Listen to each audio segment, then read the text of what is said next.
I think this is a wrong way to go, because we need to support initiatives like this, humanitarian issues, everything, and this is also something that we need to continue to strive for and to go against. Thank you, Mark. Ladies and gentlemen, colleagues, honored guests, today we are all addressing the pressing issue that has plagued the Middle East for decades, the Israeli and Palestinian conflict.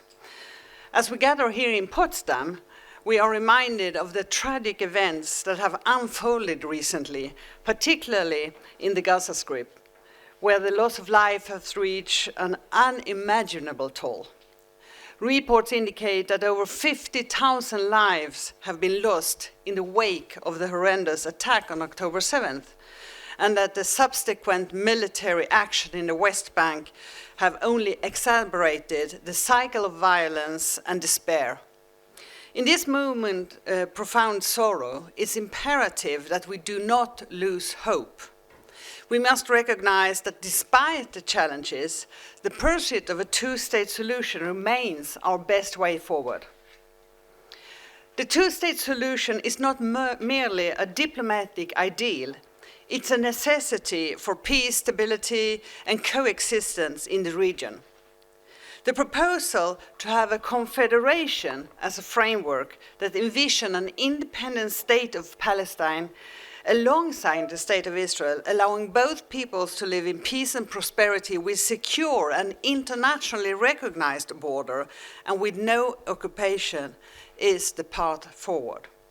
However, the road to this solution has been fraught with difficulties, and as we witnessed numerous setbacks, I remember the negotiation in Harpsund, Sweden, and directly after that Camp David summit in 2000, which both brought us tantalizing close to resolution, yet they ultimately fell short.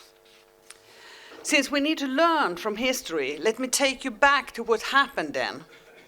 In July 2000, secret negotiations between Israel and Palestinian officials were held at Harpsund, the Swedish Prime Minister's country retreat.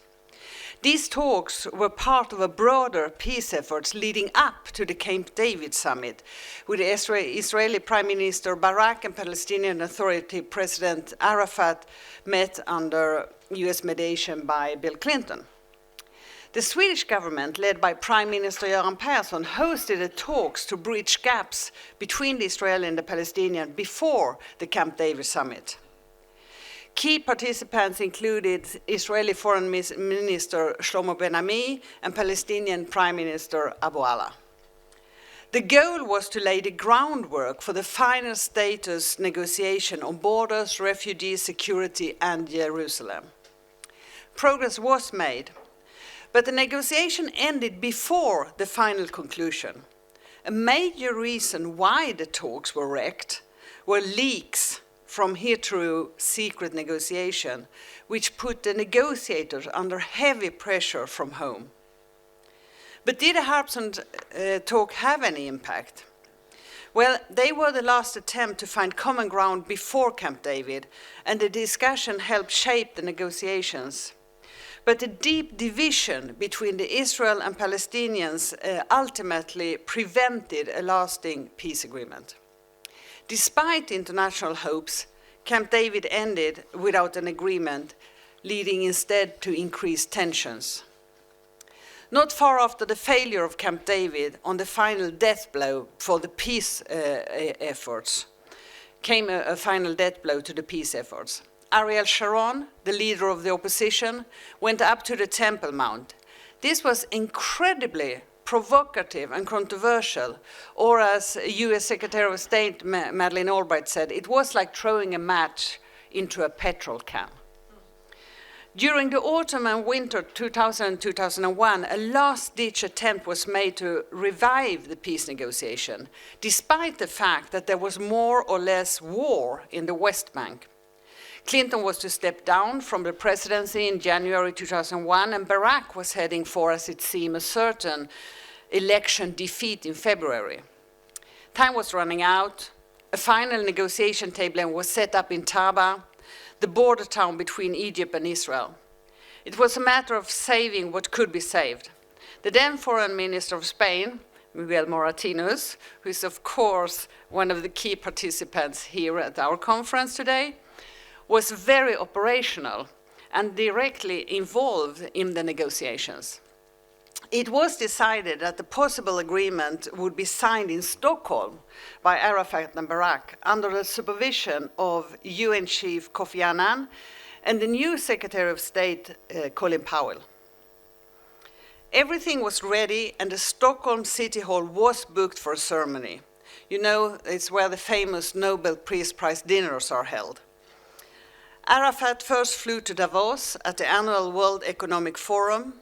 That always has some surprises and something that will be in the media. And he was there to appear alongside Israel then Deputy Prime Minister Shimon Peres. CNN held a discussion between these two Middle East giants and veterans.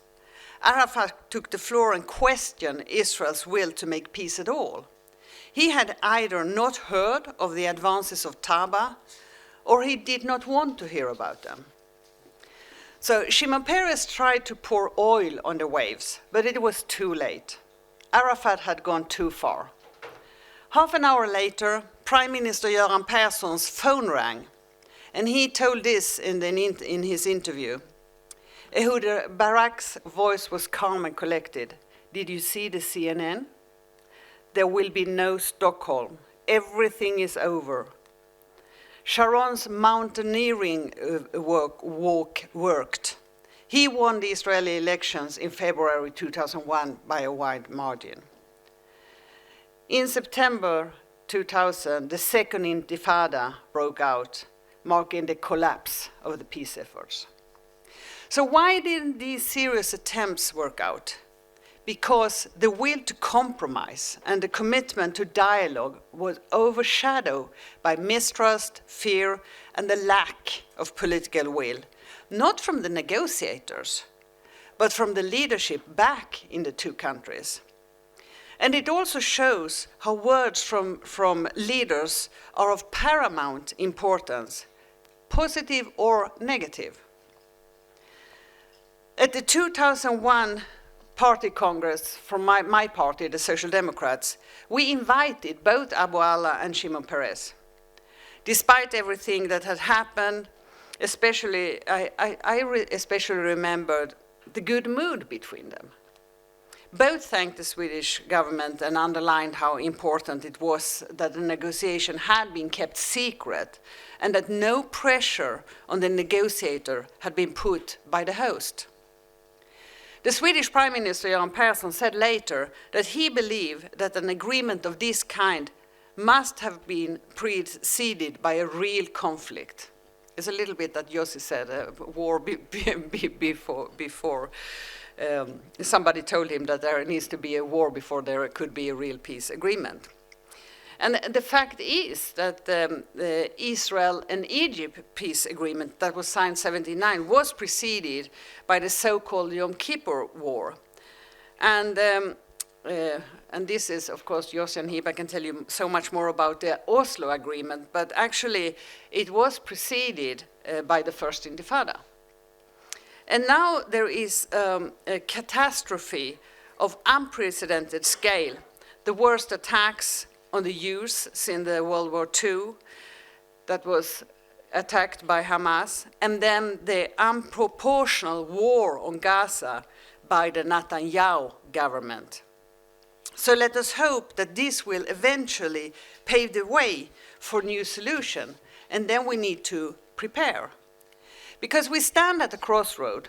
The violence and suffering we have witnessed in recent months have left many feel hopeless. Yet it's crucial to understand that despair is not an option. The alternative to two-state solution is not peace. It's further conflict, suffering, instability. And history has shown us that without a clear and just resolution, the cycle of violence will only perpetuate itself, leading to more loss of life and deeper division. And I have to mention the weird idea from the President Trump about a Trump Gaza, as the White House actually call it, in this bizarre video clip. If you haven't seen it, you have to see it, because it's truly bizarre. So what we need to do is to reignite the push for real negotiations.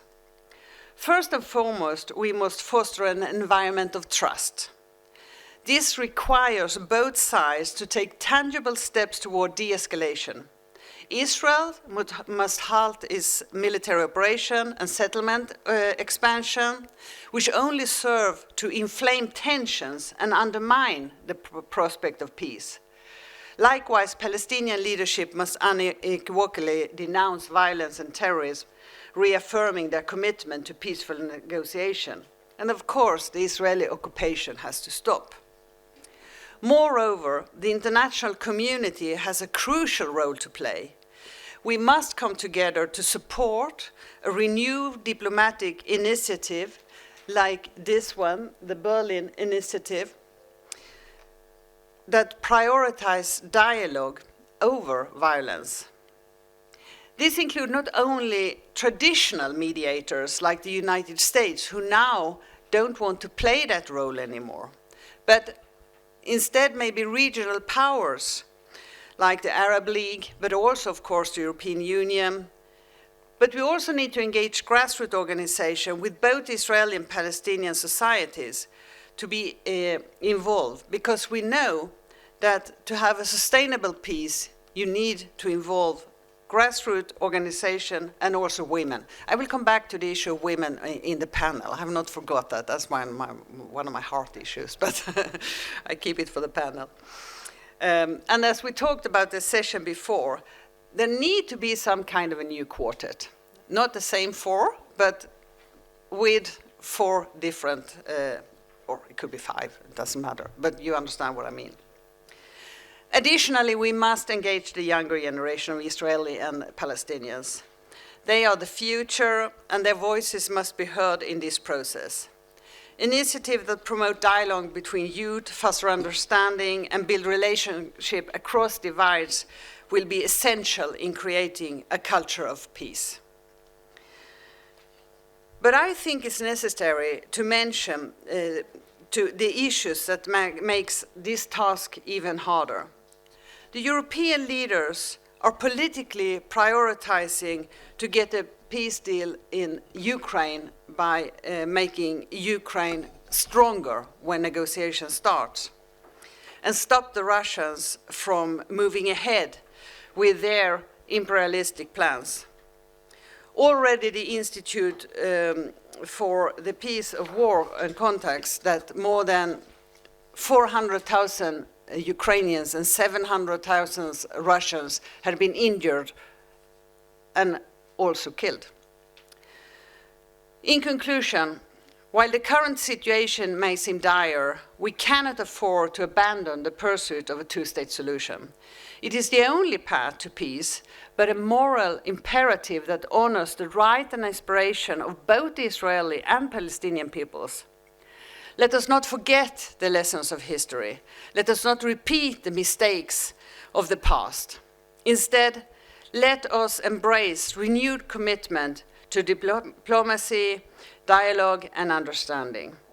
And in this, I also would like to bring up what I see as a really, really big obstacle. And that is that the reduction in development aid is now taking place all over. US aid has merely stopped. They had a lot of very important projects also in the Middle East. I talked to my friend, the former Minister of European Affairs. She's from another party than mine, but for 5 years she has been heading the NDI, the National Democratic Institute in Washington, all their party political projects. From one day to another, she had to close 45 offices around the world, from 59 to 14. And 75% of all staff had to go from one day to another, losing jobs, losing pays, and not to say all those people that are engaged in projects of democracy, of peacekeeping, of dialogue, of everything that we say is important. We see in UK where they do an armament that is necessary, but it's paid with development aid. We see in Sweden, we go from 1% of BNA, we will be down to below 0.7. We see the Netherlands, 2/3 of their development aid will be cut in the next 2 years. I think this is a wrong way to go, because we need to support initiatives like this, humanitarian issues, everything, and this is also something that we need to continue to strive for and to go against. Even if we are not against it, we need more arms in these dire times. To cut on development aid is also bad for what's happening in the Middle East. But let me finally thank, of course, Yossi and Hiba. You are such heroes. And Daniela as well. And also Mark and his team. I don't understand how you actually put all this together all the time. It's really, really important work that you're doing. So thank you so much for this. And together, we can pave the way for a future where both Israeli and Palestinians can live side by side in peace and security. It is not worthy to give up. Thank you.